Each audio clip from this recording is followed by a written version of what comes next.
Black Star Network is here. Hold no punches. I'm real revolutionary right now. Support this man, Black Media. He makes sure that our stories are told. Thank you for being the voice of Black America, Roland. Stay black. I love y'all. All momentum we have now, we have to keep this going. The video looks phenomenal. See, there's a difference between Black Star Network and Black-owned media and something like CNN. You can't be Black-owned media and be scared. It's time to be smart. Bring your eyeballs home. You dig?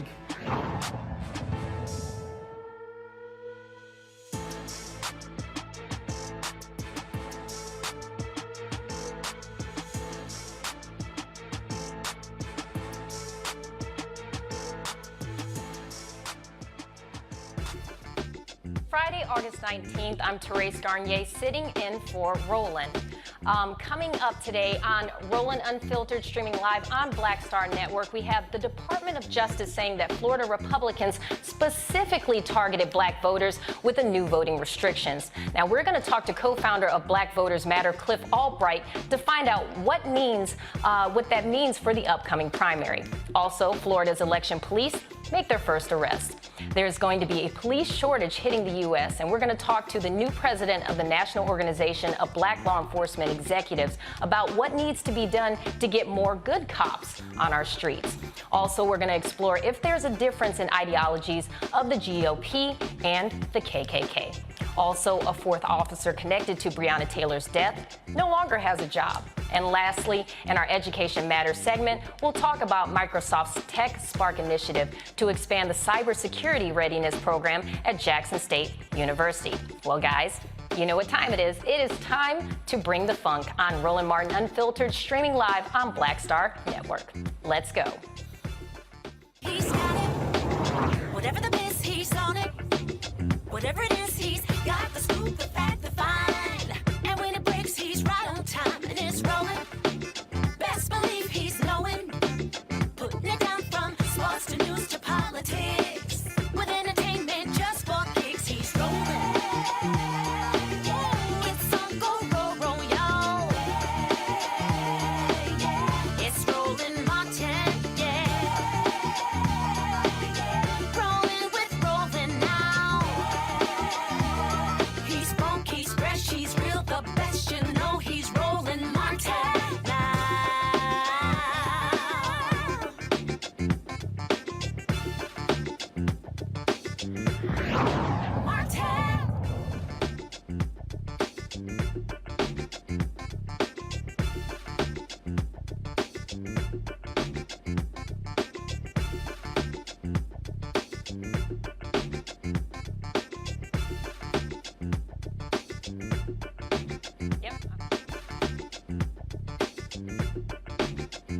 The Justice Department claims Florida Republicans intentionally targeted Black voters with restrictions which will surely hamper turnout in the upcoming midterm election.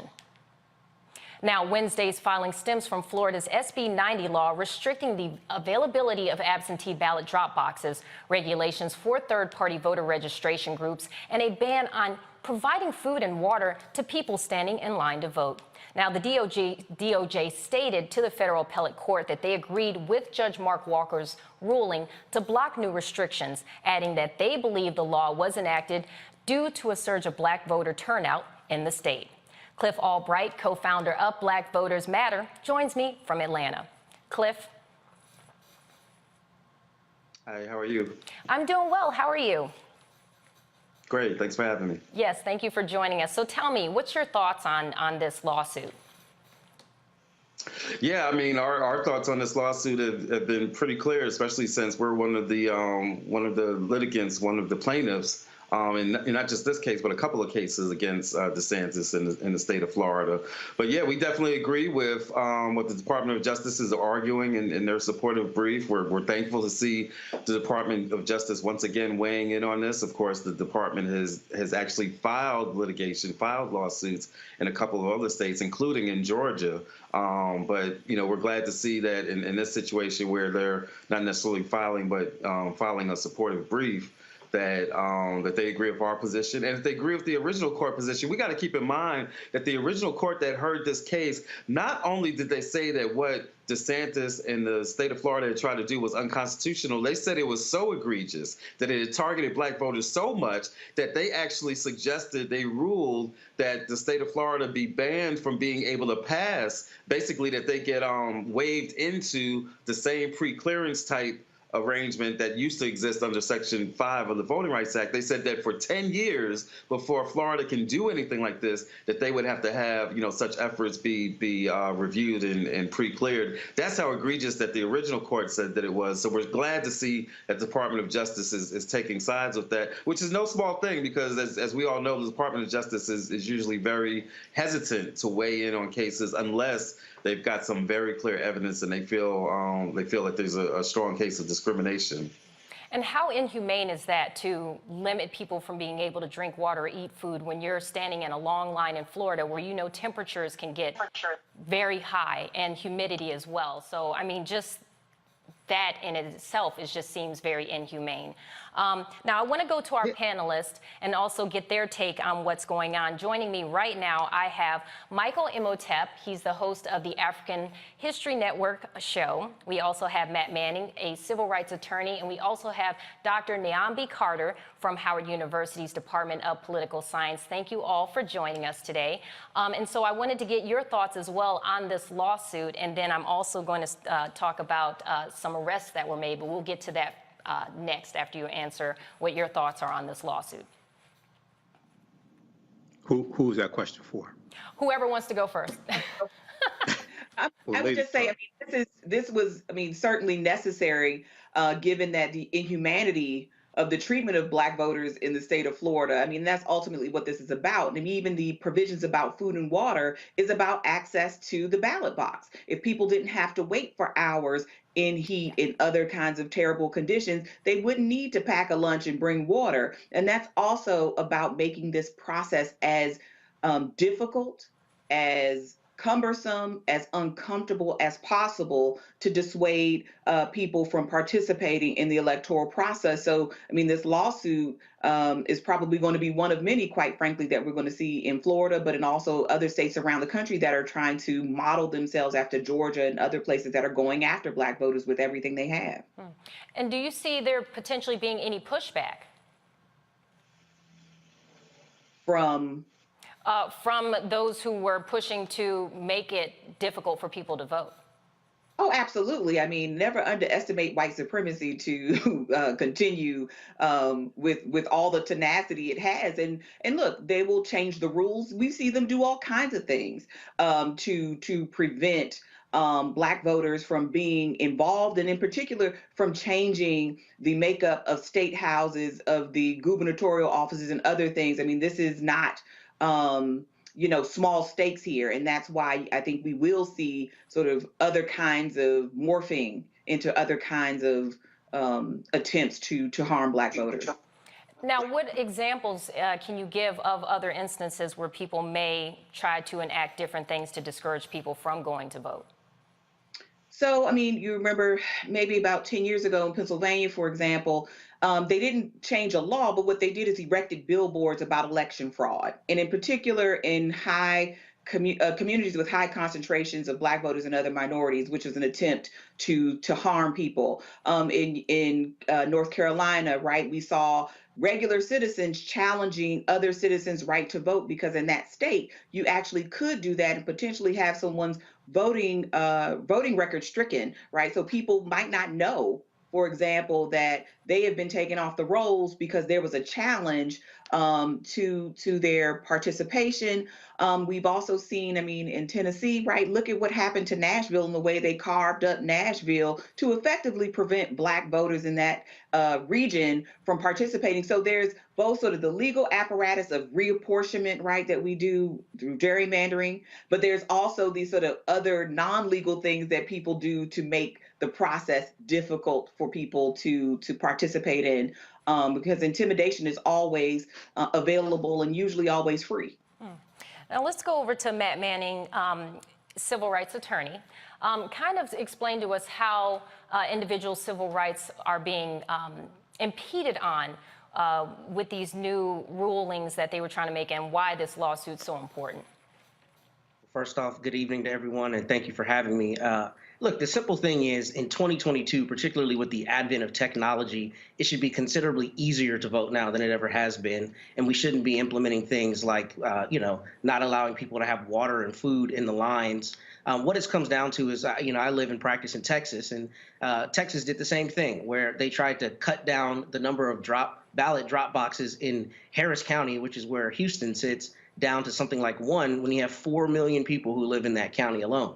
So basically, people's right to vote is being impeded, particularly where Republicans in this state and in other states, in Florida, for instance, are putting in everything that they possibly can to make it harder, as Dr. Carter said, I think brilliantly, to go vote. This is about affecting access to the polls. And in addition to that, 1.9 million Black voters, from my understanding, participated in the 2020 election in Florida. So from the part of the lawsuit I was able to read, or rather the Department of Justice's brief, I mean, they're saying it's very clear that what the Florida legislature was doing was responding to that. And the law doesn't even require that those voting apparatuses that they try to put in place to prevent access necessarily be the sole reason be discriminatory impact. But here, it's obvious that that was the genesis behind it. So, people's right under the Constitution to have the right to vote is what's being abridged here, and that creates a constitutional issue. How difficult would it be for citizens to file lawsuits if they feel that their rights were being impeded on in upcoming elections?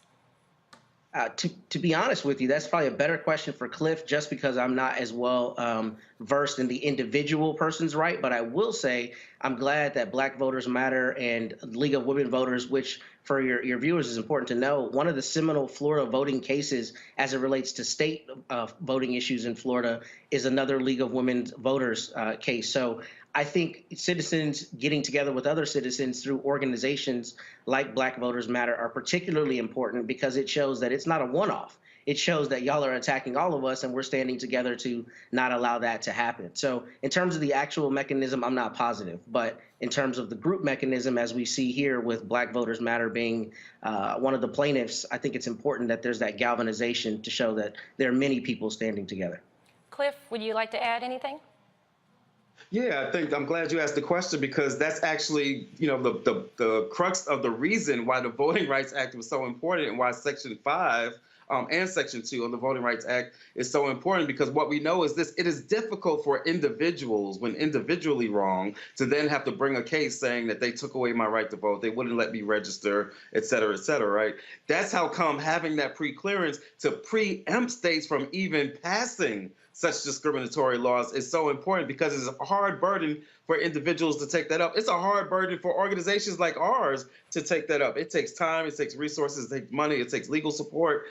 It can't be done at the individual level. That's why we've got to have strong federal voting rights legislation that keeps it from even getting to this point. And think about the reverse, right? Think if you're one of these people, I don't want to jump ahead in your stories, but if you're one of these people who's been arrested because of whether you're Crystal Mason in Texas, or like some of these people that have now been arrested in Florida, again, as an individual, to have to defend yourself, right, to have to get legal support, to have to go through that at the individual level is very difficult. That's why it's important that we have the ability for organizations, civil rights groups, some of the incredible attorneys that have been working on these cases to be able to preemptively deal with these things, or for the federal government to have to pre-clear to keep us from even getting to this point, to keep individuals from having to bear the brunt of their own voter suppression. Now, we haven't heard from Michael yet. Michael, what are your thoughts? And historically, how difficult do you think it'll be for this lawsuit to go through and not push us back in the dark ages where we're being limited on how we can vote? Well, Florida being a former Confederate state, Florida and Georgia and Texas, they're trying to take us back to before 1870. And Florida, it's important to note that Florida was the first state to have poll taxes in this country in 1889. And then in 1890, when Mississippi had their state convention, and the white county judge who presided over the Mississippi State Convention said, we are here to exclude the Negro. And this was in a state that had a majority black population, the state of Mississippi. They imposed poll taxes and literacy tests. And this became known as the Mississippi Plan, which was adopted by the other former Confederate states to suppress the African-American vote, South Carolina, Louisiana, Georgia, North Carolina, et cetera. So what the Department of Justice here is doing is excellent. This would not have happened under the Donald Trump Department of Justice.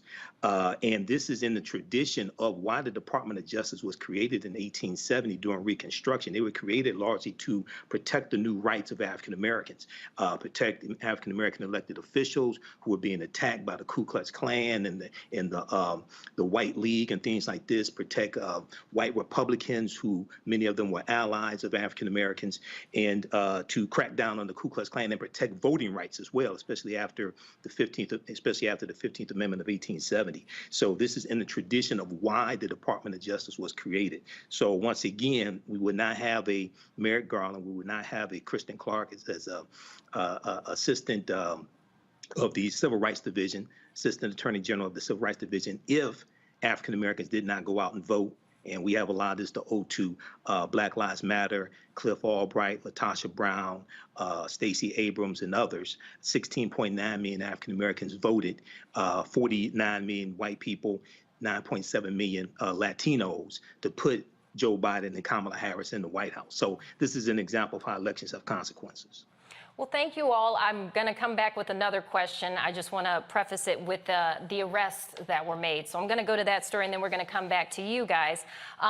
So right now, 20 people are set to be charged in Florida for voting illegally. Now, these will be the first arrests since the Office of Election Crimes and Security started investigating fraud. Now, Governor Ron DeSantis created the department following the 2020 election, and he says these individuals weren't allowed to vote because of previous felonies.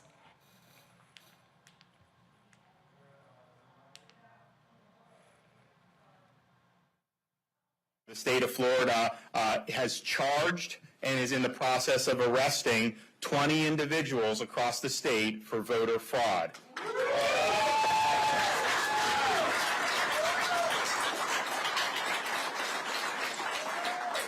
Now, the majority of these people illegally voted in Palm Beach, Broward, and Miami-Dade. These folks voted illegally in this case, and there's going to be other grounds for other prosecutions in the future.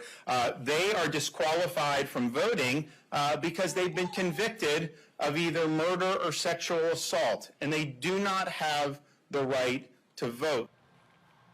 Now, additional reviews and investigations are ongoing. Voter fraud is considered a third-degree felony, with each facing up to 5 years in prison. Now, let's go back to our panelists. What are your thoughts on this new development?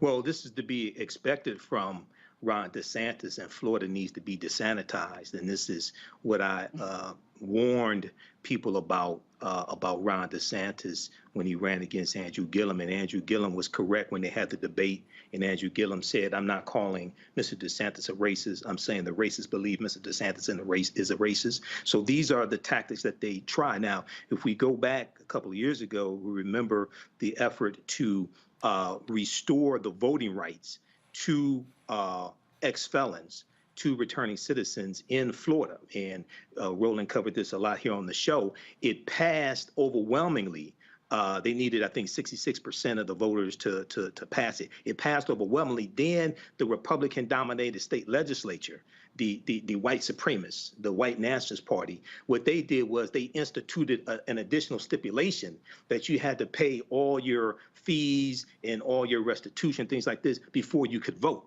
Okay, so this felony disenfranchisement literally goes back to 1870. Right around that time when the 15th Amendment, which gave African-American men the right to vote, became law. This is where we see these former Confederate states start to impose laws that strip people of their right to vote if they are ex-offenders. So each one of these cases have to be investigated. In the case with Crystal Mason in Texas, she was actually given the wrong information that she could vote. So Ron DeSantis, and once again, Florida needs to be desanitized. Ron DeSantis makes it seem like these people intended to break the law and vote one time and risk going to jail. Okay, so we need to deal with them at the ballot box. And that's also going to prison again, right? Because these are talking about people who are returning citizens. So you're talking about reincarcerating people for doing something that they couldn't do on their own. They went through the registration process, right? So if there was any kind of complication, that should have been caught by the state. And so to put the burden then on citizens to say, well, you have to know whether you're clear, when you're talking about people who've had to move through all kinds of hurdles to even get to this place. And as Michael just noted, the goalposts kept moving along the way. And I think we also have to think about the kinds of crimes that are singled out for exclusion forever from voting, right? I mean, the goal is to bring people into the process. But when you say, well, there are certain kinds of crimes that leave you beyond citizenship, we have to be really careful about that. And I think really thoughtful about that, because crimes are also racialized, right? So right around the time that Michael is talking about when they were putting these voter disenfranchisement laws, they were also deciding what kind of crimes became felonies because they thought certain kinds of crimes were Black crimes, right? And so we have to be really mindful that this is a part of a very long project to criminalize and to exclude Black people of all stripes, because those folks, even if they are formerly incarcerated, are still citizens. And that's something we have to reckon with and we have to acknowledge. And for those who think that there was a lot of voter fraud during the recent election, let's just say these 20 people that were arrested, that wouldn't have change the election results.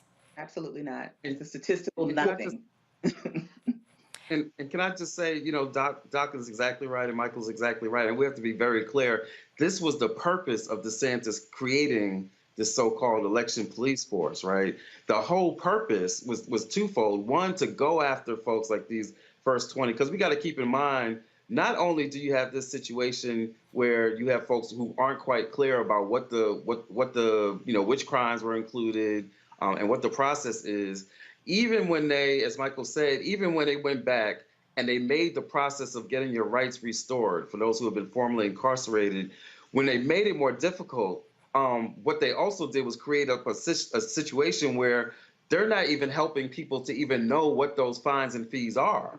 So even if you want to pay it, oftentimes you can't get the correct information. So they are creating a situation the same way like they create long lines and then they want to prosecute you for supporting people with long lines. They have created a situation where they are making it more difficult, in fact, impossible for you to be able to pay off those fines and fees and get your rights back. And then they're sending out this new police force in order to capture you. You might as well just call it an election slave patrol. They created this force to go out and capture people and put them in the same situation that they've now done with this first 20. This is just the first batch that we're going to see of a bunch that they're going to go after. Again, people that did not have adequate information for a process that was made unnecessarily and intentionally cumbersome. This was the plan all along. This is not a bug. This is the feature of what their intentions were. Now, is there a system that's set up, or should there be? What kind of system can they set up to help these individuals get those alerts, get the notifications, get the documents that they need to make sure that they're doing all those steps right? Does something like that exist? If so, can you tell us more? And if not, what do you think needs to be developed to help these individuals so something like this doesn't happen?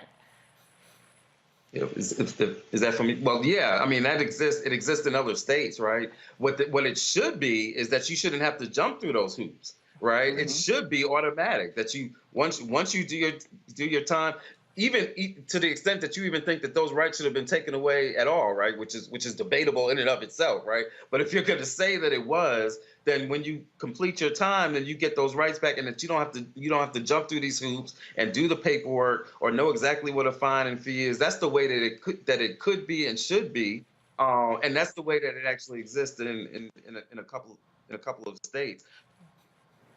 They don't. Their intention was never to have people actually get their voting rights back. Their original purpose was to make it difficult, to keep them in the same situation that they were in when they were first arrested and convicted of the felony to begin with. That's what we have to fight against. We need to get rid of the entire notion of felony disenfranchisement for all the reason that just it is rooted in slavery. Right, and so we have got to, and rooted in the post-Reconstruction period, we have got to get rid of it altogether. Well, thank you all for giving us your input on that. I have to take it to a break, but for our viewers that are just now tuning in, this is Roland Martin Unfiltered on Black Star Network. We're taking it to a break, but we'll be right back.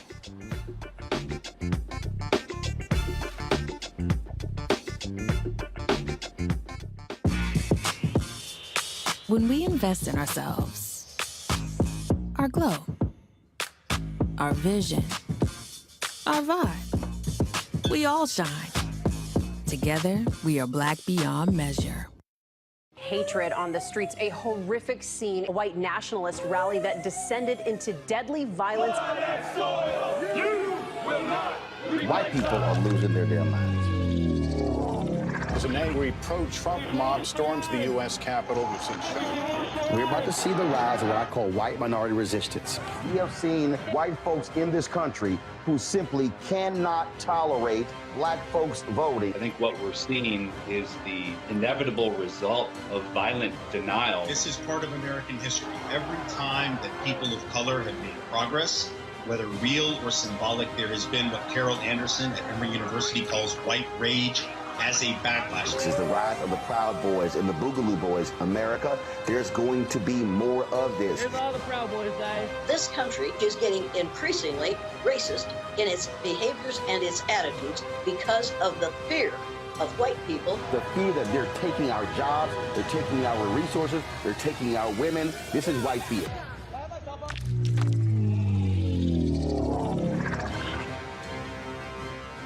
When we invest in ourselves, we all shine. Together, we are black beyond measure. Next on the Black Table with me, Greg Carr. The enormous impact of race, education, and affirmative action in America, and how, believe it or not, white America is starting to feel a little bit of the pain. Dr. Natasha Waraku joins us with a case study of one suburban community and how it reacted when the minority students started to excel. Most people didn't say this explicitly, but was that, the academics standards are getting higher in part because of the Asian kids, and that is making our kids really stressed out. So we need to reduce the amount of homework teachers are allowed to assign. She shares a perspective that you don't want to miss. That's on the next Black Table, only on the Black Star Network. When you talk about blackness and what happens in black culture,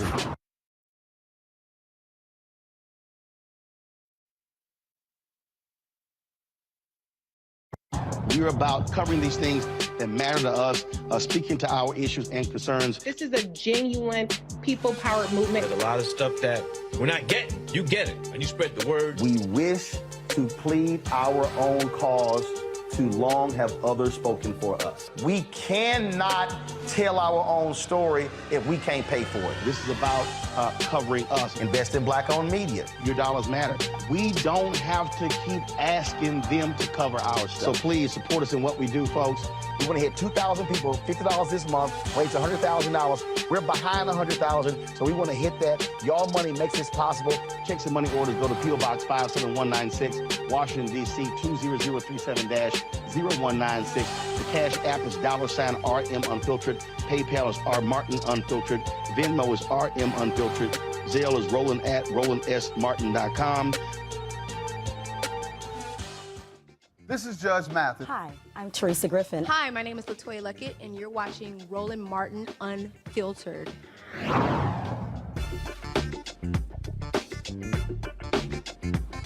Police departments across the country are facing severe staffing shortages. Now, the struggle to recruit and retain officers is causing many departments to find innovative ways to fill those gaps. Now, those gaps may force New Orleans Mayor LaToya Cantrell to cancel next year's Mardi Gras festivities due to the city's significant police shortage. But reports say that these shortages coincide with a spike in crime across the nation, and the rate of violent crimes in the U.S. in 2020 rose for the first time in years, with the number of murder rates spiking by 30%. So, what's the plan to hire more officers? Well, joining us now is the new president of the National Organization of Black Law Enforcement Executives, Brenda Andrews. Thank you so much for joining us. How are you today? Thank you so much. Thank you for having me here today. Absolutely. So let's take a deep dive into this. We may have to cancel some festivities, a festival that's known by the entire country because of these shortages. So what are your thoughts on this? Well, to give my thoughts, I think I need to give a little context and a little, perspective, into this. NOBLE, the National Organization of Black Law Enforcement Executives, was founded in 1976 in Washington, D.C. And the two things that NOBLE was started on was one about urban crime in our cities, and also the lack of promotional opportunities for African American officers. So that was 1976, and in 2022, we're having pretty much that same conversation. As the years went on, a lot of officers in the 70s and the early 80s, there was a big push for officers in the inner city, especially in communities of color like Detroit, where I'm from, and many other urban cities, to have the police department be reflective of that particular community. So it was a big, big push for hiring, women, minorities, people of color through the latter part of the 70s and through the 80s. Now you have to know during that time, there was crime. There was a lot of crime going on. It was during the drug trade, during the crack cocaine, the heroin. So there was spikes in gang wars, was spikes in crime, even then. So I wanted to put it in that context so we know that this is not a new phenomena. But during that time, we had, yes, more officers, and we also had more, population, but crime was also high. We had to make adjustments and do different things. So as we move forward now to the 21st century, and I was having this discussion earlier today in a meeting, is that after that big push of the 70s and 80s, we kind of took our eyes off of recruiting.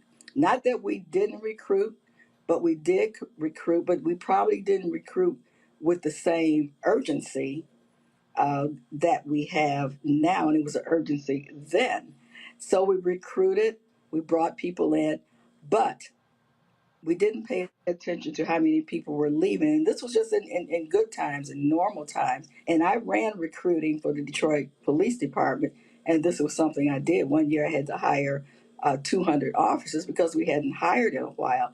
So it's a lot of factors that go into this that leads us to where we are now. Some police departments, because of budgets, had not hired, in years.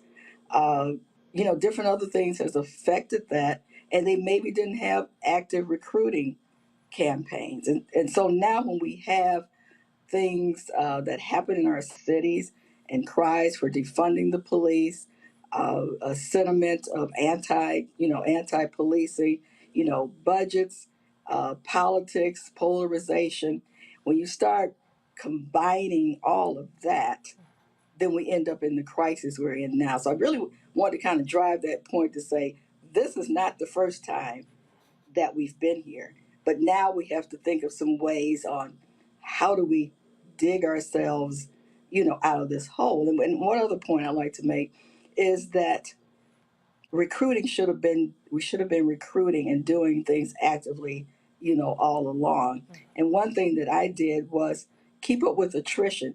who's leaving your department every year. I look to see who was eligible for retirements in a year, in 2 years, in 3 years, 5 years. And that way you could make a plan of succession. And if you had something that really happened devastating, then you were able to maybe pivot, and get people into your department. So, here we are, today with these shortages, mass shortages, not only in local policing, state policing, and also in our federal agencies. And that was something that was kind of unheard of in prior years, that our federal agencies were having problems recruiting as well. Do you feel that there's a fear as to why they're unable to recruit? Now, the reason why I ask this, for instance, during the George Floyd protest, I was out in front of the White House, myself getting shot with rubber bullets and getting pepper sprayed, and I saw individuals they saw black officers and they were screaming at them traitor, or different things of that nature, and going after them as well. So do you feel that maybe one of the things that contributes to this is maybe that fear that they don't want to be seen? Yes, they want to help their community, but they also don't want to be seen as a traitor as well. Do you see any of that maybe playing into that? Some of that might, play into it, that double standard, where as an African American officer, this is your community. This is the community that you live in, your family lives in. But at the same time, you've taken an oath to protect and serve. So I'm sure some officers are, conflicted. But at the end of the day, when we raise our hand, it is to protect and serve, the communities, regardless to the composition of the community. Well, let's take it over to our panelists. I'm sure they have some questions for you as well. All right, who wants to go first? Let's have Michael go first. All right, my Detroit sister, Brenda Goss Andrews. How you doing today? Fine. How are you? All right. I've lived in Detroit 51 years, so I remember some of those times that you talked and you're about. Here now, not in Detroit now? I live in Detroit now. Yeah, 51 years. Yep, downtown Detroit. So recently, going back to right around July 21st, President Joe Biden announced his Safer America plan. And it's going to, it's in the 2023 budget, it's going to allocate a total of $37 billion, put 100,000 new officers on the street. There's going to be $3 billion to help communities clear court backlogs and solve homicides. There's a $15 billion grant program to prevent violent crime and reroute police resources in nonviolent cases, and also $5 billion for community violence intervention programs. Can you talk about initiatives like that, what you know so far about the Safer America plan? And one thing that I've been advocating for is when we have police departments that are hiring, especially in the African American community, African Americans need to apply and get these jobs so we can become the type of officers we say we want to see. Officers that de-escalate situations, treat people with respect their humanity, only use lethal force as a last result after you exhausted other methods. Can you address that also, please? Yes, and I did kind of in my opening when I wanted to give a historical context, as you know, in the 70s when they were hiring, and many officers during that time period were hired through federal funding. I think CETA, I can't think of the acronym now, but many, especially in the inner city, federal funding had come in so that they could have this big push for hiring officers of color, and a lot of women came on during that time as well. Right. So I'm seeing this as a resurgence of what has been done before, but putting more resources, into it for hiring, but also the other components that go with it as well. So certainly noble, we view that as a positive, but the other side is that you still have to get them through the door. You still have to get them to want to apply, and we have to do a good job of doing that. But it's not just up to the police department to do it. It's up to all of us, people like you, the media, our churches. Everyone has to become an ambassador, for this, to encourage people to join, be the solution, to the problems. and join. So it's not just, one entity that can do this. And now we're, so far in the hole that it's just going to take the whole village to really get out there and start, recruiting. And Noble, we're going to be doing a lot of different things, working with communities and also leveraging social media now. And I said one way to reach, especially our younger people and generation, is through social media and telling our story. There we can't use some of the old-fashioned tactics, even though Right. old-fashioned tactics sometimes work. We used to walk in the barber shop and the beauty salons and talk to people in there, as well. So we are excited, about this, but having more money does not mean that people will come through the door. You still have to be actively recruiting. You still have to go out and get people to come in. And one other point I wanted to make is a lot of times other cultures, they have a legacy of policing. Their fathers and grandfathers and Right. great grandparents, have been police. And we have not had that long history. We're beginning to now, after several decades, seeing, our children following that profession. So other ethnicities have always enjoyed that legacy where they just automatically, follow that and come to the police department. And we've not had that. We're seeing more of that legacy kind of hiring and people coming through the door. Thank you. Brenda, what are things that the regular average citizen can do to kind of encourage others to take an interest in pursuing that as a career? Well, I think just as I was saying, you can invite your local police department in to speak. Everyone knows someone that's a police officer in their family and their churches. And sometimes you just come in not in uniform, just, dress regular and talk to people, talk to our youth groups. It's so many outreach and community outreach, even your block clubs. So I just want to tell the community that outreach, must be ongoing. And you must use the people that are in your community. I'd rather hear from, my aunt or my cousin or a friend or somebody that I know that is on the police department to come and talk. So I think we just have to kind of take it to the streets. We can leverage, technology, but sometimes we have to just be old fashioned about it and word of mouth and going into the communities and going into the churches and just really having a conversation, a roundtable conversation. I know Noble, we're planning, some virtual, conversations or job fairs so that people can understand what some of the opportunities are. And I think people don't know is every opportunity in law enforcement, from the sciences, especially when you factor in, your federal entities, there is something for everyone in law enforcement. And I think we just need to illuminate to our young people, especially those that are coming out of college, that there is a place in law enforcement for you. We have to make this profession look more attractive to our young people. Can one of the things that they're doing include the pay, incentives, any bonuses? Now that, yes, but budgets is always at the top, and hopefully this federal funding, will help relieve some of the budgeting.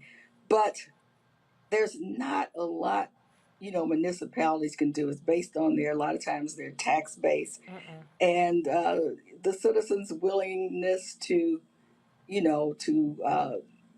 pay more money. And as we've heard through the years, some communities have just given up their police departments and have allowed maybe county police or state police someone to patrol, their areas because they just didn't have, the funding. So that is a problem that is a little bit harder to solve with the pay, and benefits. And a lot of times in the urban setting, suburban police departments are able to pay, more. Their tax base is greater. And sometimes we don't lose officers to law enforcement, but you might lose them to another agency. So we just ask Noble, we're asking, governments and city councils to really, drill down on your budgets, and kind of look and see where you can put more money, into hiring, more money into salaries, improving benefits, offering incentives, bonuses, and that they have to get a little bit more creative. You don't have the money, you have to become creative. So I think that's something that now municipalities and councils are really going to have to look at.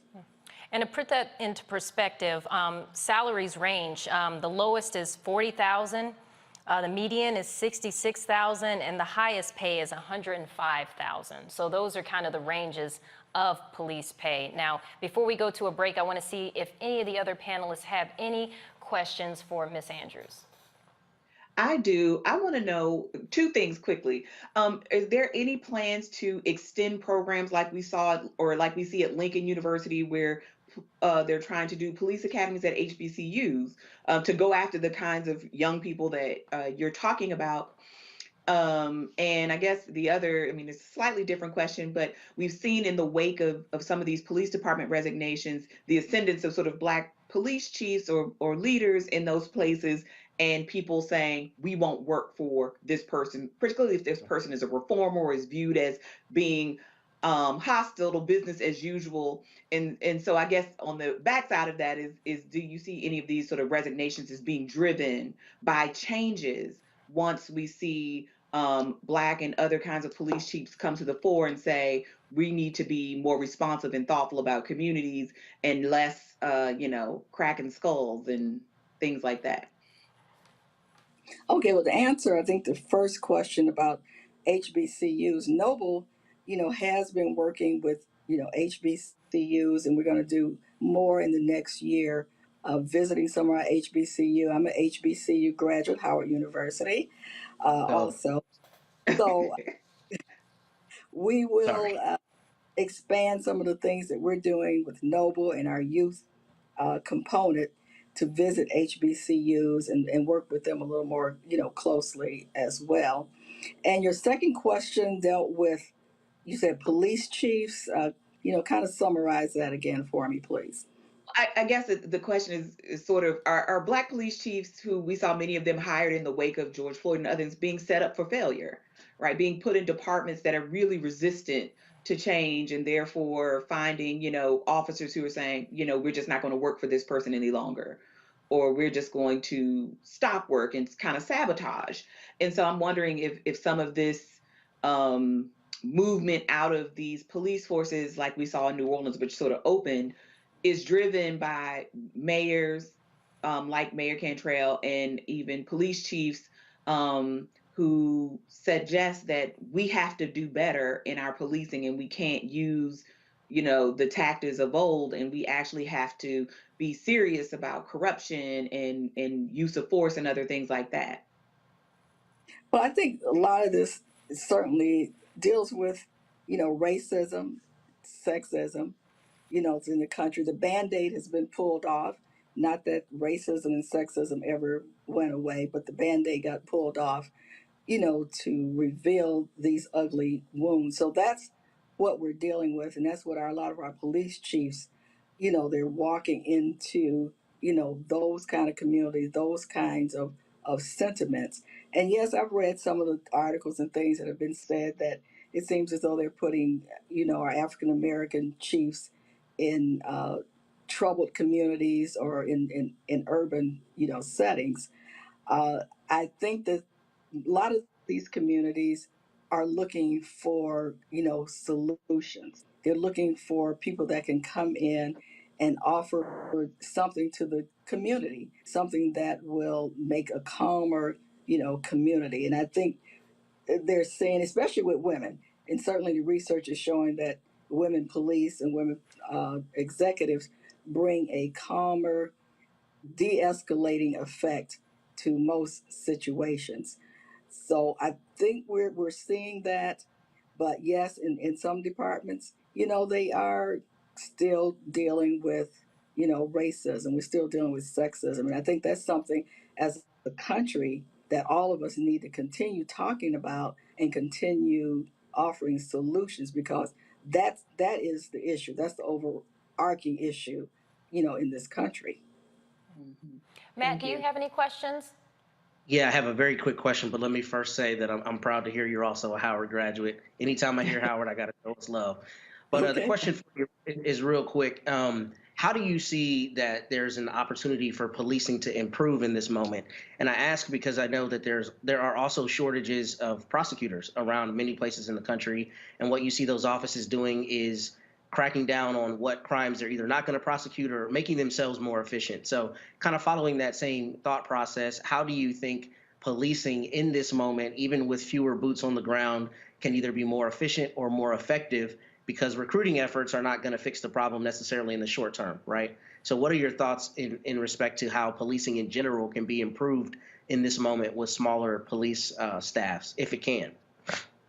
It certainly can be improved. I'm glad you brought up prosecutors. So we've read, stories about sometimes clashes and different, points of view between police and prosecutors. And we both come with different perspectives and training. So I think it's important that, we do sit down at the table, that we do sit down and have, these hard conversations or these uncomfortable conversations, because at the end of the day, we want what's best for the community. We want to serve and protect the community. So to have more information sharing, more dialogue between prosecutors, between police, and through the community, more a holistic approach to this. And I spoke on this with another group recently, that no one group can solve this. Educators, police, medical professionals, and Noble is going to do something like this to bring together some professionals to tackle some of these issues. So I think, to answer your question, yes, continued dialogue, but you have to recognize that it's a problem. And I think we all recognize there is a problem in this country. And with that, we need to sit down and honestly, have these conversations. And we need to have them often and frequently.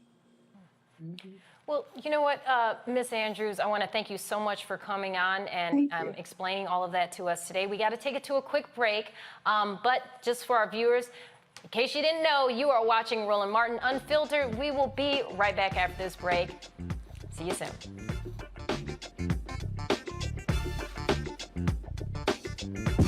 When we invest in ourselves, we're investing in what's next for all of us. Growing, creating, making moves that move us all forward. Together, we are Black beyond measure.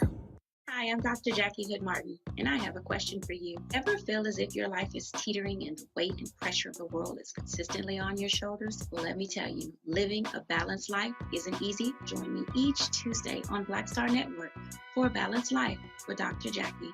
We'll laugh together, cry together, pull ourselves together, and cheer each other on. So join me for new shows each Tuesday on Black Star Network, A Balanced Life with Dr. Jackie.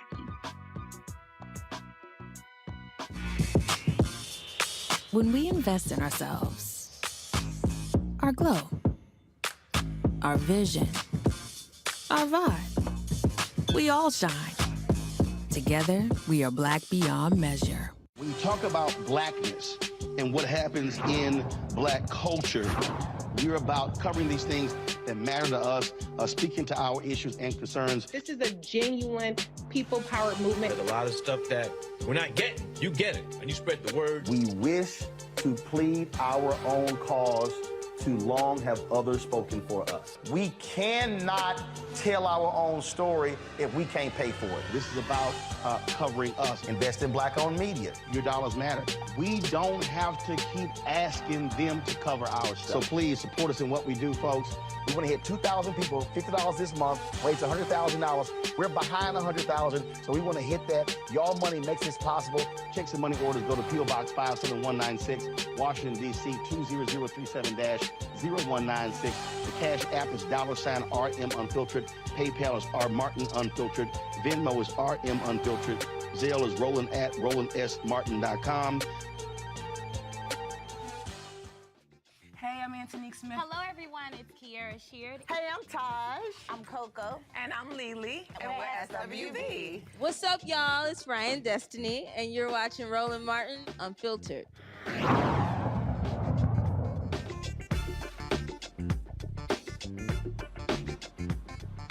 An Alabama Republican group apologizes after they accidentally used a picture of a GOP elephant containing Ku Klux Klan imagery.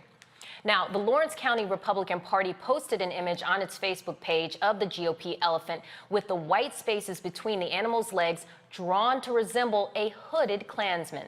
Now, there were calls from the local NAACP chapter for the Lawrence County Republican Party Chairman Shannon Terry to resign from his position, but Terry released the following statement about the incident. Now, this is what the statement says. I will not be resigning from my elected office on the Lawrence County School Board. The voters of District 4 elected me to represent them, and I am proud of the accomplishments of this administration over the past 6 years. I look forward to continuing to strive to give every student in Lawrence County the best opportunity to be successful. I regret the mistake that was made, and it was just that, an unintended mistake. The image posted by me on a political Facebook page was not done with any malicious or harmful intent. Once made aware of the negative notion of the picture, I immediately replaced it and followed up with an apology and explained an explanation the next day. Now, my error was rushing to post a thank you note to the outgoing chairperson, and in doing so, I did not properly review a cut and paste image used in the post from an internet search for a, quote, GOP elephant. I do not support or agree with any hate group agenda and certainly would not try to further their cause. I strive to be an open and honest person who works to be a positive influence in the community. I feel I am being incorrectly portrayed by some of this unfortunate issue. Now, I have apologized, taken responsibility for the post, corrected the image, and posted an explanation. I know that these actions to address this regretful error may not satisfy everyone, but I believe they demonstrate the sincerity of my feelings on this matter. Now, I want to take it over to our panelists to get their thoughts on this. The apology does seem very sincere, but what are your thoughts on those who saw this and may not have even heard the apology or just saw the image and that's all they know about this so far? Can I go first? Yes, please. Thank you. This is as insincere an apology as it gets, and we see these all the time. You don't accidentally post this. You post this on purpose, and then you dial it back when somebody calls you out. That's what it is. And I don't even know if it's truly a GOP picture, you know, a search for a GOP picture that happened to have this, or whether this person had it in their camera roll. But there's no way you accidentally post this. And what I found particularly problematic, as I always do in these apologies, is that he had the audacity to have the righteous indignation to say, this isn't going to satisfy anyone or everyone, but you should be, you know, able to see the sincerity of my actions, and I'm a good person in the community, and basically don't hold me accountable because I'm telling you that what you didn't see, or what you saw, you didn't see. And you don't accidentally post this. And for this to be posted, if I understood it correctly, on something relating to a school board is particularly abhorrent, because we see how schools and how public education is being politicized across the country, right? And how there are direct attacks on what people can teach my 3 boys who happen to be sitting in a public school, right? So the idea that somebody is posting something like this to a school board or anything related to schools is particularly abhorrent. But to sum it up, essentially, I'm just incensed by these kinds of apologies because they're not actually apologetic, and you don't accidentally do this. Dr. Carter? What's your thoughts? I would have to agree with Matt. I mean, this always happens, right? People do something, then someone calls them out on it, and then it's, I didn't mean to, right? But since when is that a defense? I didn't mean to. I didn't mean to offend you. I didn't mean to post this racist meme. I didn't mean to look like I support the KKK. And like, quite frankly, at this particular point in the history of the GOP, which is basically, you know, a thin cover for lots of about white supremacists, whether they're KKK members or not, this is not that far off from probably where your politics are. So I agree that this total, you know, mea culpa, and that the people elected me and this shouldn't reflect on me. I mean, you can't make good decisions. You certainly don't make good decisions where social media is concerned. So then we're supposed to trust that you're going to make good decisions where the education of the children that you're empowered to impact. We're supposed to believe that you can handle that, but you can't handle a social media post? I think not. But, you know, there will likely not be many repercussions for this person because the voters that chose them chose him probably for many of the politics that were captured in that image. Michael?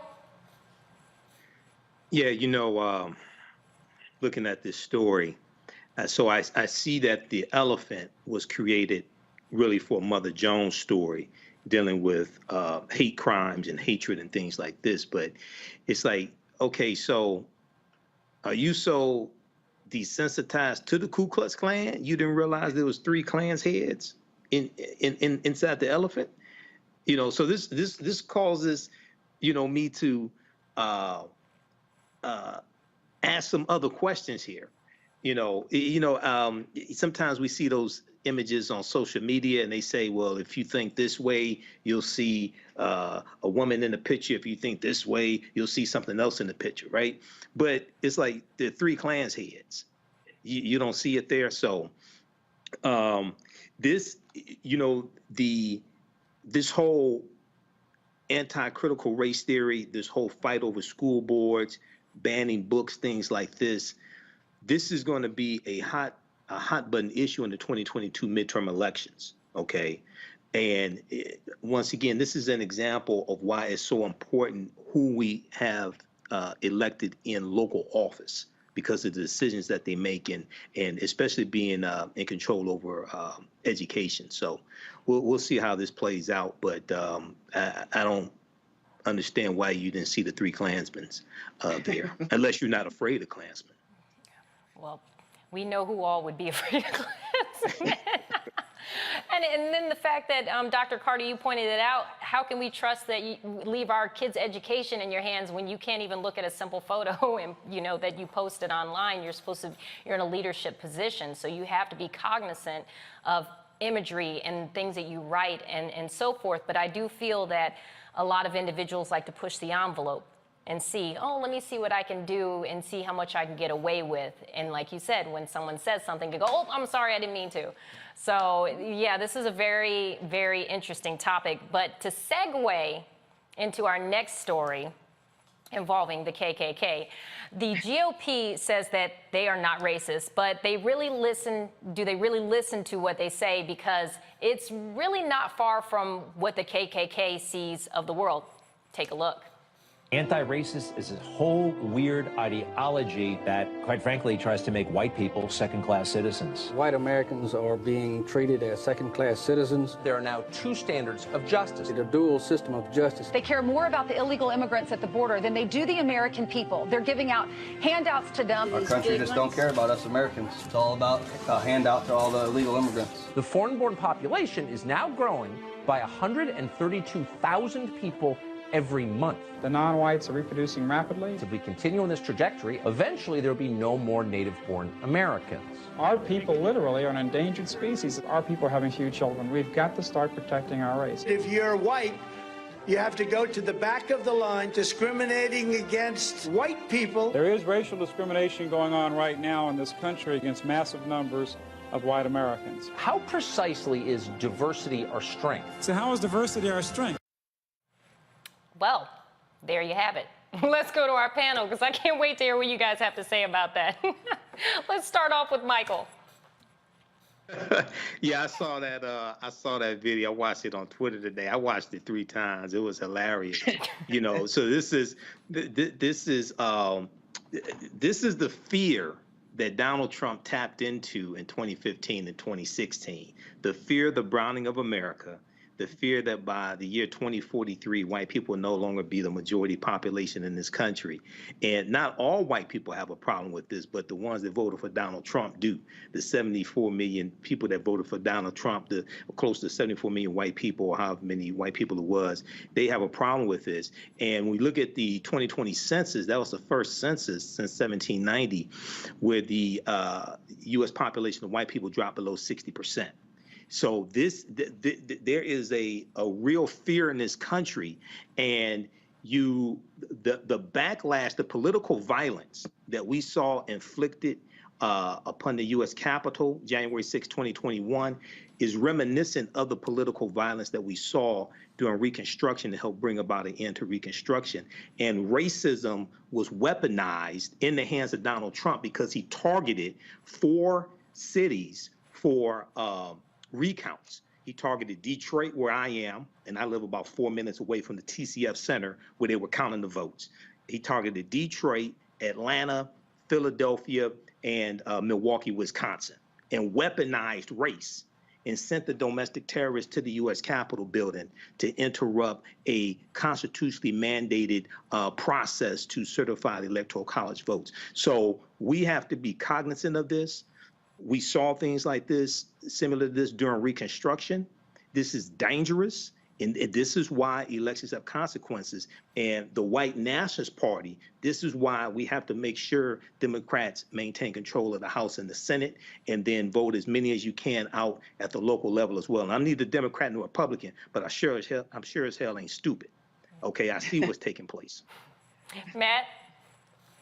Yeah, I think Michael hit the nail on the head, and I think Dr. Carter alluded to this earlier in talking about how the felonies, the ones that were chosen, were weaponized, in particular as it relates to that previous story we had with Ron DeSantis, because similar to what Michael just mentioned, in that instance, he pointed out Broward County and Miami-Dade County as being the counties where these 20 people were arrested for election fraud. And the larger point to that is this.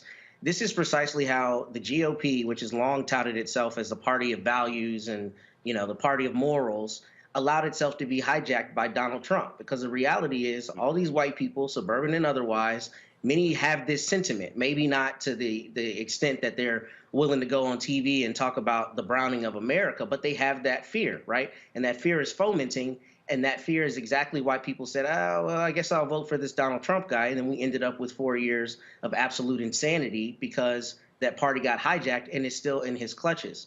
And I think that's what you're seeing with this, is that this is how a lot of white people feel. Frankly, they feel like society's being taken away from them. And you see this in a lot of the rhetoric that we see, you know, return to traditional values. For instance, there's a sheriff here in the county that I live in. And every time he gives a public statement, he talks about trying to make it back like Mayberry. He wants to return this area to Mayberry, right? Why do you use that imagery? Use that imagery because you want to try to get all the white people out there who you want to come vote for you to, you know, have this idea of an idyllic 1950s America where their neighbor wasn't a black person that they were afraid of. So I think that's what we're seeing in this rhetoric. And I think that it's particularly dangerous, especially in light of the recent the recent search. Look at me using the wrong word. Search at Mar-a-Lago, where what you see in response is people who used to be very pro law enforcement now saying we can't trust the FBI. We're going to make threats. So I think this is kind of part and parcel with some of that fomenting sentiment. And on top of that, I think it also shows you the moving goalpost. Because what we're seeing from Republicans now is if things aren't going their way, they find a way to attack it. But if they find that beneficial to their ideology, they find a way to support it. For instance, the attacks now on law enforcement. And you actually made a good point. I was talking to someone the other day, and I said that very thing. I said, what happened to Back the Blue and Blue Lives Matter? Those very same people who were saying that are now saying, let's go attack the FBI building, you know, and it's like, what happened to that? You know, so you should make some very good points. Dr. Carter, do you have anything to add? I was going to say, to your point, Therese, one thing that happens with white supremacists, white nationalists, they will always go after white people that they think are against them, right? I think there's a certain comfort that many whites took in their whiteness up until this point. And what we saw on January 6th, right, they were talking about hanging Mike Pence. We saw them ouster Liz Cheney, even though her voting record was the most closely aligned with Donald Trump, because she basically said, let me do my job and actually defend the country as opposed to a man or a party, right? The way that many people wanted her to. And this kind of rhetoric, right? I mean, I always say it's the duck test, right? It's very simple. If it looks like a duck, it quacks like a duck, it's a duck. So no matter what we call this thing, we can call it the Republican Party, we can call it white nationalists, whatever we call it, that's what it is, right? It looks like this rhetoric because that's what it is. It is basically taking up these talking points and trying to clean them up, right? And make them more acceptable. I mean, it's like when we had that dalliance with the alt-right for a minute, right? It was still white supremacist nationalism. It just wore a suit and tie, right? And so now we see in this particular moment, these same forces coming together and, as you say, attacking law enforcement and every other agency that they think is not working in their interest of maintaining white dominance. And when you've been the dominant group, everything that looks fair or equal looks like an attack on you. And I think that's what we're seeing. And I think, kind of for many of our communities, we already knew what the stakes were. We already know how white people act when they feel threatened. We've had hundreds of years of evidence of what that looks like. But I think for many whites in particular, this is the first time they've actually seen what it looks like when white people are attacking other white people for not towing the line in the same kind of way. And it doesn't matter whether it's the FBI or local law enforcement or even other allied politicians. And the only disagreement I would have with Matt is I don't think the GOP got hijacked. I think they willingly gave it up just for the sake of winning, right? And I think they thought that they could control this tide. But now they've sort of built the monster. And of course, they can't tame it. So the only thing that they do, because they're so craven in their lust for power, because they can't win a national election without some of these tricks. They can't win elections in lots of places without resorting to this nonsense. Is say, we'll cast our lot with white nationalism if it means we can maintain power, still not recognizing how dangerous white supremacy even is to them. I mean, I'm from Michigan. I'm from Belleville. I'm not from Detroit. The rest of my family's from Detroit, but I'm from Belleville. I grew on a farm up there. But just the governor of Michigan being threatened, they were going to kill her. Right. And it's right. it's like, it's just baffling. I don't know. It's scary. But on that note, we're going to go to our next story, and then I'll come back to you guys to get your thoughts. So the Democratic National Committee, they are launching a 7-figure TV and other media buy. Now, this goal and why they're doing this is to highlight a range of Democratic efforts and victories. And here's one of their newest commercials. Take a look. Look at these Democrats, a 50-50 split Senate. And you look at Joe Biden, suddenly you have this huge climate change plan, this huge plan to lower drug costs, to help Medicare recipients. Well, the head of the Republican Senate's talking about increasing costs for Medicare and Social Security and taxing poor and middle-class Americans. You've got an economic rescue plan that's led to the lowest unemployment rate in 50 years. You've got a massive bipartisan infrastructure plan that was passed. You've got the first significant gun safety legislation passed in over a decade. You've got the China competitiveness bill, confirmation of the first black woman to the U.S. Supreme Court. And then this package, which is landmark. Yeah. This has been an extraordinarily successful 2 years. Any way you cut it, even Republicans have to admit this privately, and they are. It's been a hell of a run. All right, Dr. Carter, what are your thoughts on that? I mean, this is what people have been saying for the longest. Like, the Democrats just sort of do stuff and it just sort of happens and nobody quite knows what it's about. I mean, you have to give people an idea to hold their hat on, right? Most people aren't going to go look at what bills were passed and what the content of those bills are. You need to give people something digestible. You need to give them a soundbite. You need to frame your administration for them, because if people are just paying attention to their own lives, they're going to say, I know gas prices were high. There's a pandemic called COVID, and now there's the monkeypox, and we can't get vaccines for that. I also know I saw polio coming. I also know that chicken wings were high as I don't know what, months ago. So that's what people know. So you have to actually give people a way to think about what it is you do, and don't expect, the voters won't believe this, or people are not going to go to congress.gov and read the content of a bill. Most Congress people don't read the content of their own bills, quite frankly. You have to give people a way. So I think finally they realize how important messaging is. This is something that the GOP has done to great effect. They're actually very good at is they message consistently. And the Democrats have not done it. And basically from now until the next presidential election, but certainly to the midterms, they have to beat this drum. Lowest unemployment in history. We've seen, all of these great strides at, this Inflation Reduction Act, right? We've seen these environmental this environmental package, right? We've done all of these things, even though people said we couldn't do it, facing insurmountable odds.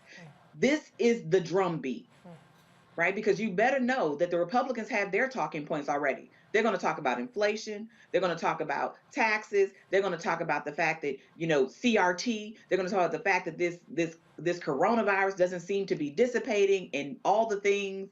They're going to throw everything at you. So you need to do the same. And your message has to be consistent, clear, to the point, and you cannot stop.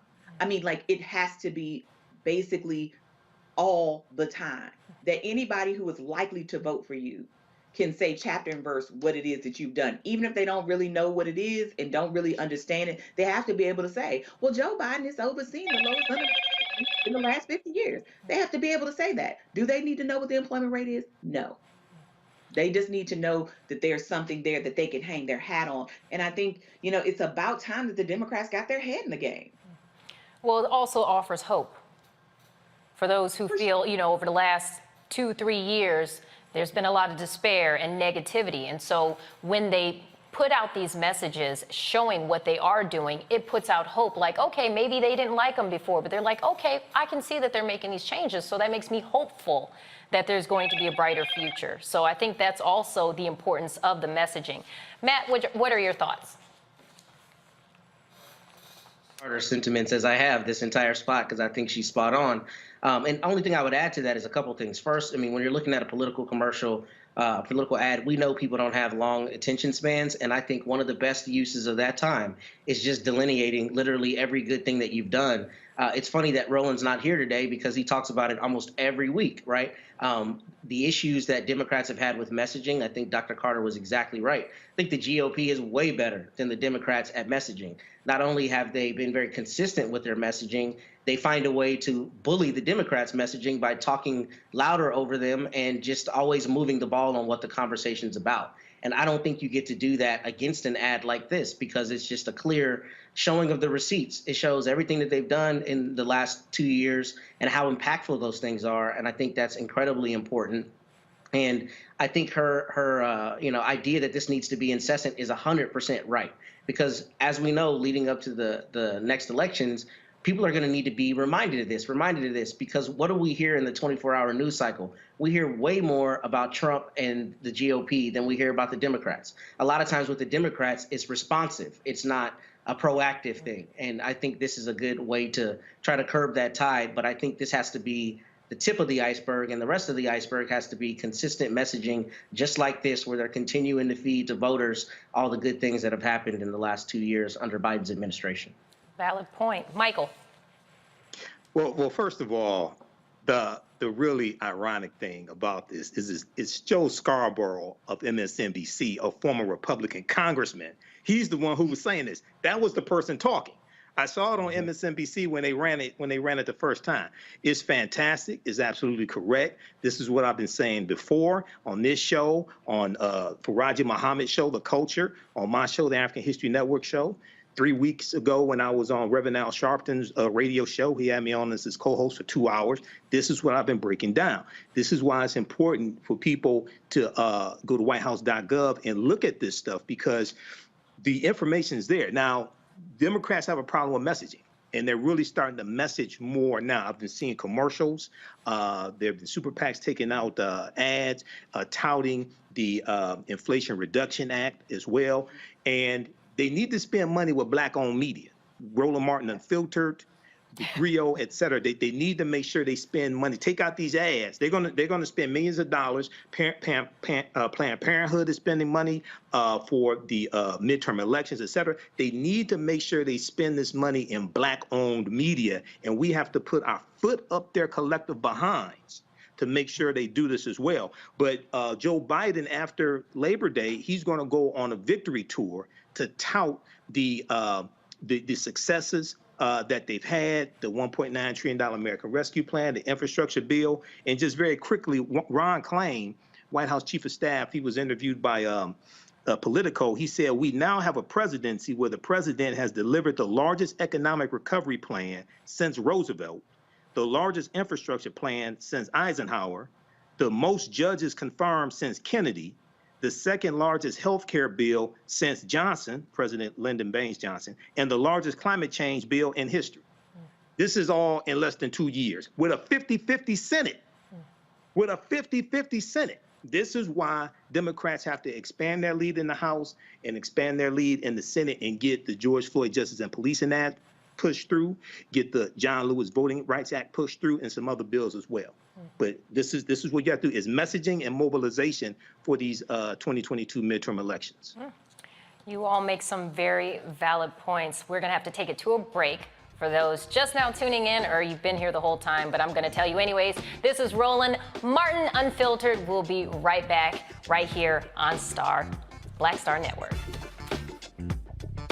I challenge myself as an artist and knowing that I'm going to challenge the audience, right? So oftentimes you come into this business off of one project where everybody's like, ooh, you stand out. Okay, for me it was Barbershop, Ricky, da-da-da-da-da-da-da. Ricky was nothing like me growing up, right? Nothing like me growing up. But if that's people's first experience with you, right, as an audience member, they tend to think that's the real you, right?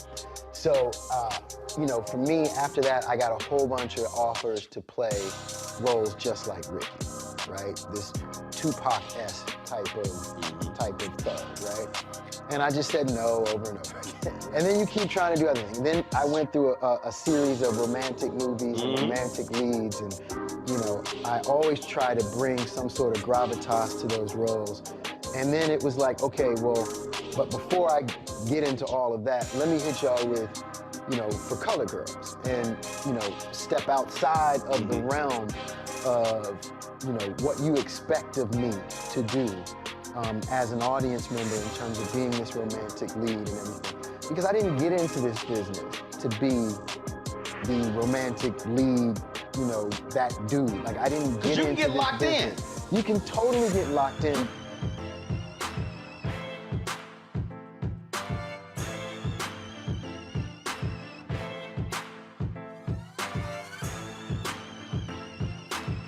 When we invest in ourselves, we all shine. Together, we are Black beyond measure. On the next Get Wealthy with me, Deborah Owens, America's Wealth Coach, you see the headlines. All frightening, right? Interest rates are going up. The recession is on the way. The stock market is up and down. But you know what they say, scared money don't make money. That's why I'm excited on our next Get Wealthy to have a conversation with someone who has written a new book, Fearless Finances, and she's going to share exactly what you need to do to secure your bag regardless of the ups and downs of the economy or the stock market. Oftentimes you can start with as little as $5. That's right here, only on Get Wealthy on Black Star Network. When you talk about blackness and what happens in Black culture, we're about covering these things that matter to us, speaking to our issues and concerns. This is a genuine people-powered movement. There's a lot of stuff that we're not getting. You get it, and you spread the word. We wish to plead our own cause. Too long have others spoken for us. We cannot tell our own story if we can't pay for it. This is about covering us. Invest in Black-owned media. Your dollars matter. We don't have to keep asking them to cover our stuff. So please support us in what we do, folks. We want to hit 2,000 people, $50 this month, raise $100,000. We're behind 100,000, so we want to hit that. Y'all money makes this possible. Check some money orders. Go to P.O. Box 57196, Washington, D.C. 20037-0196. The Cash App is $RM Unfiltered. PayPal is R Martin Unfiltered. Venmo is RM Unfiltered. Zelle is Roland@RolandSMartin.com. What's up, y'all? I'm Will Packer. I'm Chrisette Michelle. Hi, I'm Chaley Rose, and you're watching Roland Martin Unfiltered.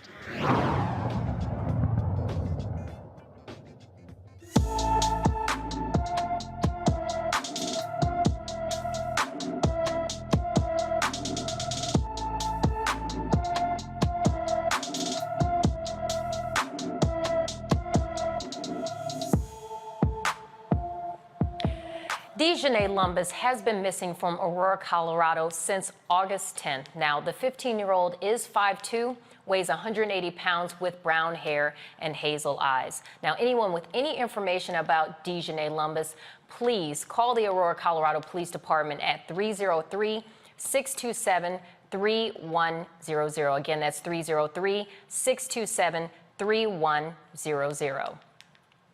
Now, transitioning over to Kentucky. In Kentucky, a fourth officer connected to the killing of Breonna Taylor has been fired. Now, Sergeant Kyle Meany, who joined the Louisville Metro Police Department in 2013, was terminated after meeting with Chief Erica Shields. Now, the termination comes 2 weeks after the federal grand jury indicted Meany and 3 other former officers. Now, this is a statement from Shields, which states, "I made the decision to terminate Sergeant Kyle Meany after careful consideration and not with ease." Shields said in a statement that was provided Friday through a police spokesperson. And it continues by stating, "I fully respect the judicial process and realize that Sergeant Meany has yet to be heard before a jury of his peers. That being said, he is facing multiple federal charges after a lengthy investigation by the DOJ. As an employee, the character of our organization is paramount, and it is not reasonable to expect continued employment under such conditions." Now, in West Virginia, a deputy faces federal charges of depriving an individual of his civil rights by using excessive force and writing a false report to cover it up. Deputy Sheriff Lance Kuritsa is accused of punching and elbowing a victim in the face and, after being handcuffed, spraying him with pepper spray and striking him. Now, Kuritsa faces up to 10 years in prison for civil rights violations and up to 20 years for falsifying a report. Now, there's a civil lawsuit claiming that Mississippi police have terrorized residents in a small Mississippi town by subjecting them to false arrests, excessive force, and intimidation. Now, the civil rights organization Julian is seeking a temporary restraining order against Lexington Police Department to, quote, demand protection for Lexington's largely black population. Now, this lawsuit came Tuesday after the organization obtained a July audio recording of the former Lexington police chief, Sam Dobbins, using racial slurs and talking about how many people he has killed in the line of duty. Now, the Mississippi Center for Investigative Reporting says Dobbins denies making the slurs. Now, right now you are watching Roland Martin Unfiltered on Black Star Network. We'll be right back.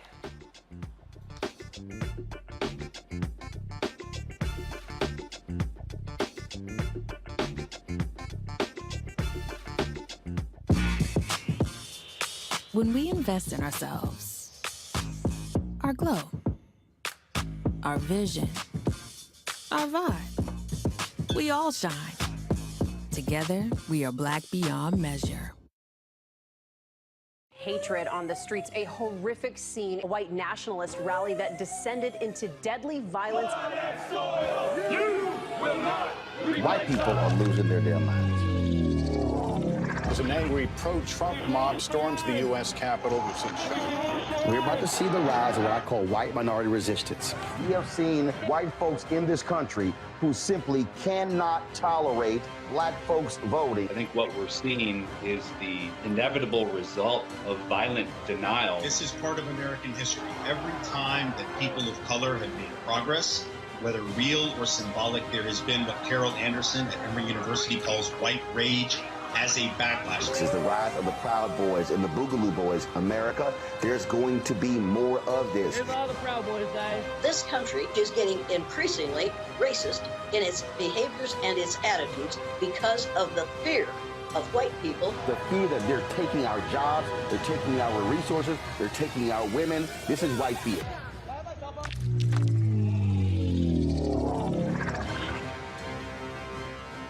When we invest in ourselves, we all shine. Together, we are black beyond measure.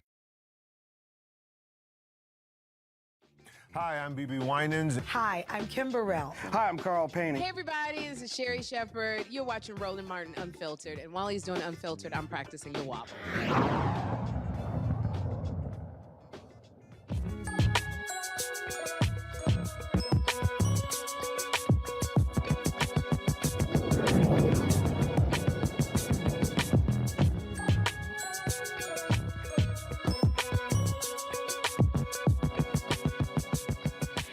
Mississippi's Jackson State University is partnering with Microsoft to jumpstart the company's new TechSpark initiative. Now, this initiative is designed to accelerate digital equity and support inclusive economic opportunities within the STEM field. Now, Dr. Jacqueline Jackson, an associate professor of computer science at Jackson State University, and J.J. Townsend of Microsoft joins us now to tell us more about this partnership.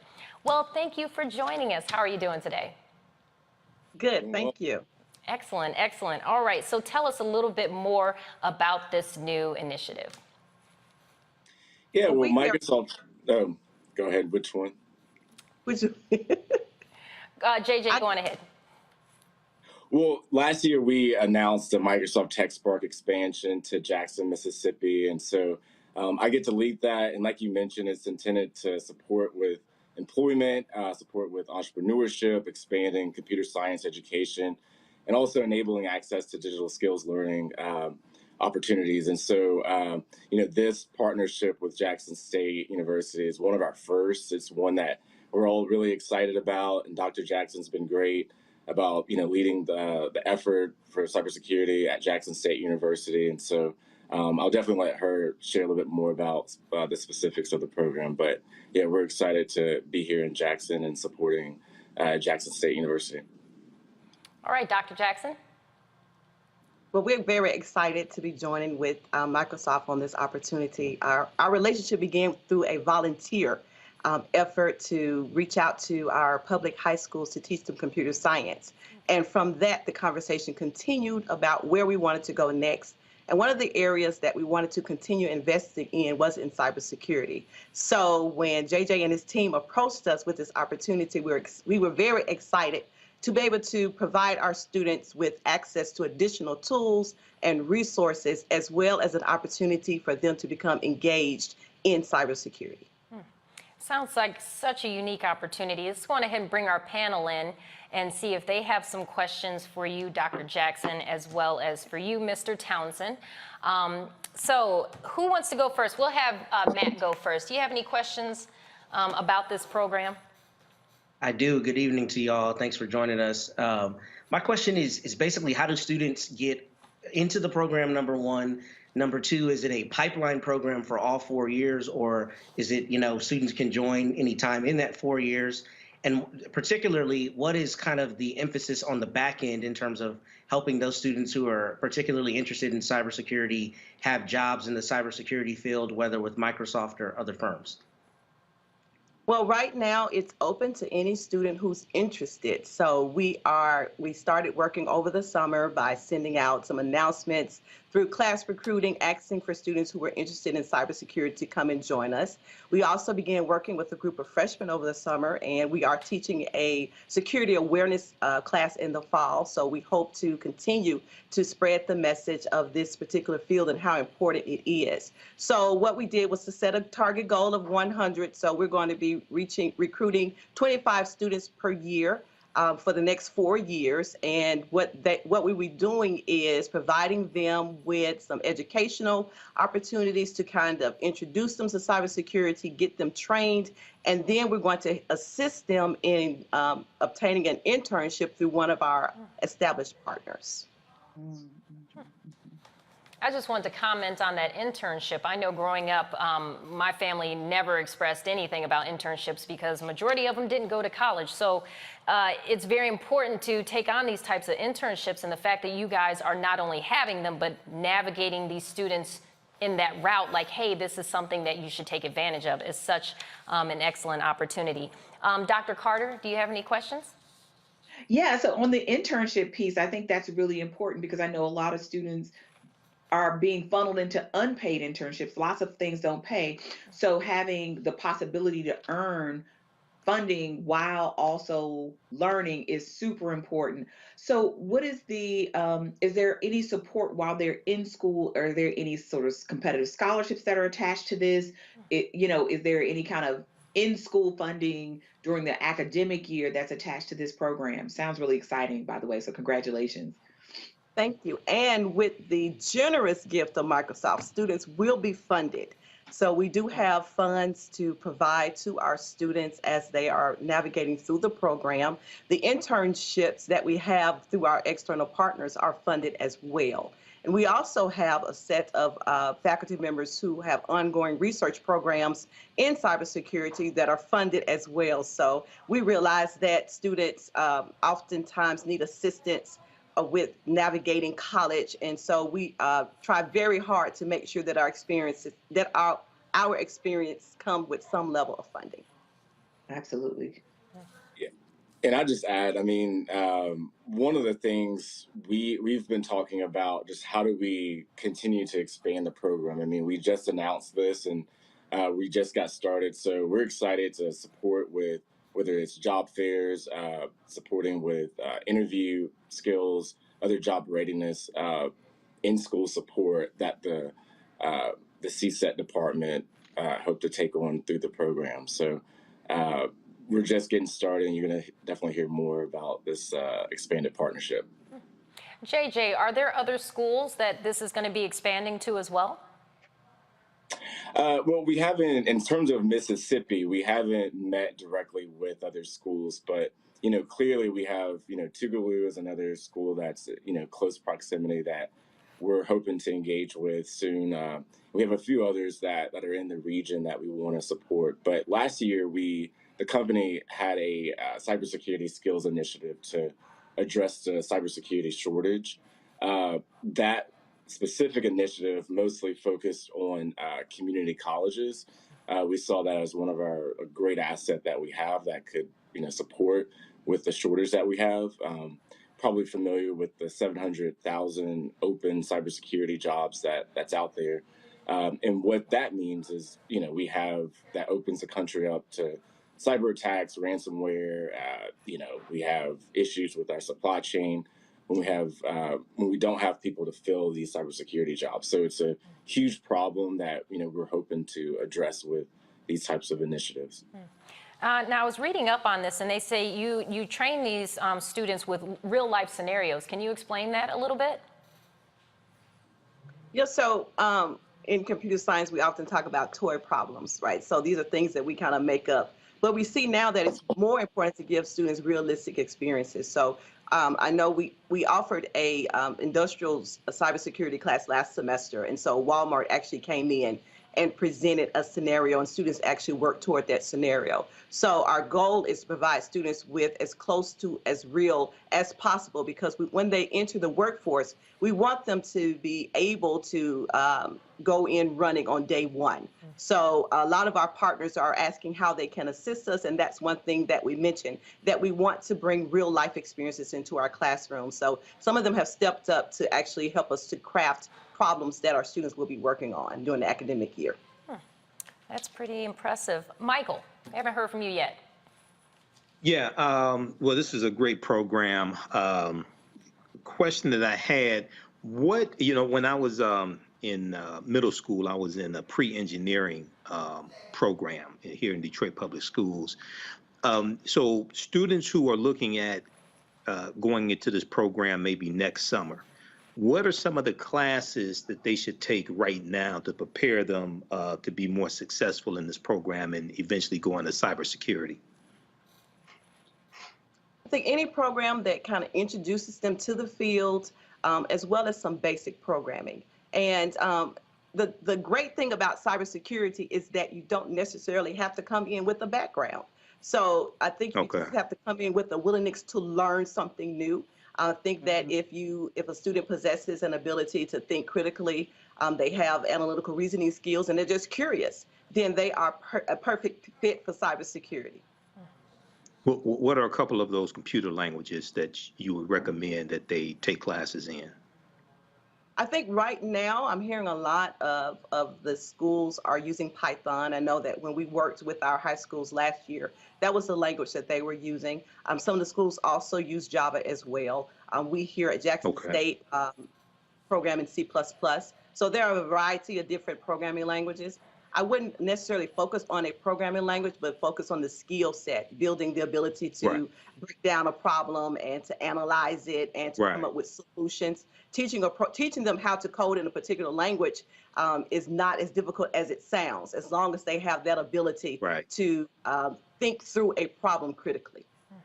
Understand the flow charts. Yeah, I understand. The flow charts. Yes. I used to take computer languages here, so I understand. Okay, thank you. And so what are the prerequisites as far as, do they have to make certain grades? Because you just said they don't really have to have much knowledge in the field to get into it, but do they have to have a certain grade average? Kind of explain some of the prerequisites. Well, me personally, I don't focus so much on a grade point average, because I think that that's not the only way to judge what a student can do. I'm looking for students who are willing and ready to work hard. I've seen instances where students may have suffered grade-wise, but once we incorporated the program, then their grades turned around. So we're just looking for students who have a genuine interest in learning how to secure our well-being of our nation. And so we will accept them into our program. And if they are struggling academically, then we will make sure that they are participating in our tutorial programs that we have across campus. I love that. It's such an amazing opportunity, and good luck to those students who get to the 25 students that have the opportunity to participate in this. So first off, I wanted to thank you, Dr. Jackson. I also wanted to thank you, JJ Townsend. And I also wanted to thank our panelists who were joining us today. We had Michael Imhotep, the host of the African History Network show. We have civil rights attorney Matt Manning, and we also have Dr. Nyambi Carter joining us, Nyambi Carter joining us. And I'm sorry, I believe I forgot somebody. Did I forget someone? Michael, oh my gosh, I'm so sorry. And so, yes, and Matt as well. So I want to thank you all for joining us today. Very great show. You know, for those watching, this is Roland Unfiltered on Black Star Network. Make sure you tune in for our next show. I want to thank you all for watching, and have a great weekend.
talk about blackness and what happens in black culture, we're about covering these things that matter to us, speaking to our issues and concerns. This is a genuine people-powered movement. There's a lot of stuff that we're not getting. You get it, and you spread the word. We wish to plead our own cause.